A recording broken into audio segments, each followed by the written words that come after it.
अपना हाथ ऊपर कीजिए, सीधा हाथ ऊपर कीजिए, ये वाली उंगली उठाएं और ये उंगली अब अपनी चिन पे रखें, चिन पे।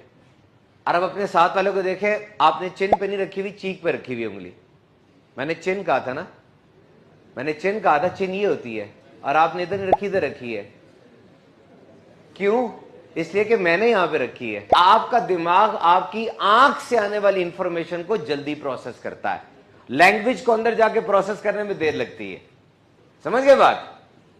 आंख से आने वाली इंफॉर्मेशन जल्दी प्रोसेस होती है। अपनी आंखें सही जगह रखो, पहले आंख बहकती है, फिर दिल बहकता है और फिर शर्मगाह बहकती है। कुरान के अंदर क्या आया? मर्दों अपनी निगाहों को झुका के रखो, क्योंकि निगाह ये सबसे पहला रिसेप्टर है। एनवायरनमेंट से जो कुछ सीखना है, सबसे पहले जो आज़ा आपके एक्टिव होते हैं वो आंख है। अपनी आंख को सही चीज दिखाएं, वही चीज प्रोसेस होगी।